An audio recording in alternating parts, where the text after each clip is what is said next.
کہ اگر کسی بھی قسم کی اولاد ہے، چلو مان لیتے ہیں ولد میں اولاد ذکور بھی ہے اور اولاد اناث بھی ہے، تو اب مانا یہ ہوگا کہ کسی بھی قسم کے اولاد کا نہ ہونا ضروری ہے بہنوں کے صاحب فرض ہونے کے لیے. یہ تو ہم بھی تسلیم کرتے ہیں کہ بہنیں صاحب فرض اسی وقت ہوں گی جبکہ مرنے والے نے اولاد ذکور بھی نہ چھوڑا ہو اور اولاد اناث بھی نہ چھوڑا ہو. لیکن اگر اولاد اناث بیٹی پوتی پرپوتی میں سے اگر کوئی موجود ہے تو اس سے یہ کہاں لازم آ رہا ہے اور آیت کریمہ سے یہ کہاں ثابت ہو رہا ہے کہ بہنیں محروم ہو جائیں گی؟ زیادہ سے زیادہ آیت کریمہ سے یہ بات ثابت ہو رہی ہے کہ اولاد ذکور بھی نہیں ہے لیکن اولاد اناث بیٹی پوتی میں سے اگر کوئی موجود ہے تو بہنیں صرف صاحب فرض نہیں ہوں گی.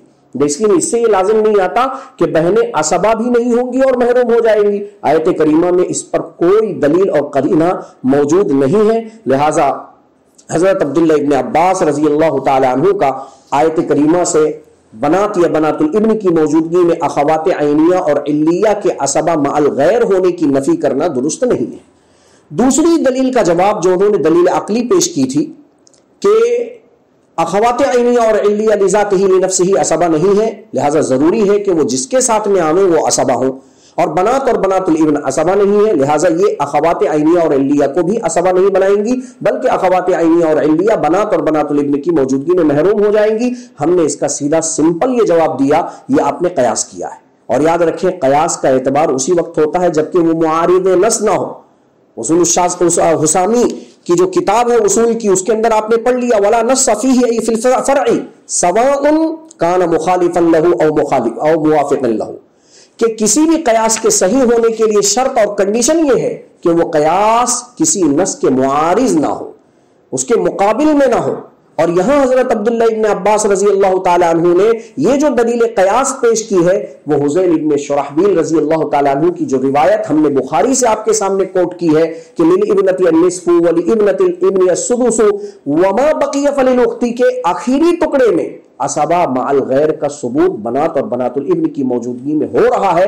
تو عصبہ مع الغیر ہونے پر نص قطعی موجود ہے، اور آپ نے جو دلیل قیاس پیش کیا ہے یہ دلیل قیاس اس نص قطعی کے معارض ہے، مقابل ہے، اور ایسے قیاس کا کوئی اعتبار نہیں ہوتا ہے جو کسی نص قطعی کے معارض اور مقابل میں ہو. لہٰذا یہ دلیل بھی ان کی باطل ہو گئی. خلاصہ کلام یہ ہوا کہ حضرات جمہور اور عامت الصحابہ کا مذہب راجح ہے کہ بنات یا بنات الابن کی موجودگی میں اخوات عینیہ یا علیہ میں سے کوئی بھی آ جائے تو وہ عصبہ مع الغیر بنے گی. یہ دو فائدے تھے جو آپ کے سامنے الحمدللہ اس مجلس میں پورے ہوئے. اکتفی علی ھذا. السلام علیکم ورحمۃ اللہ وبرکاتہ.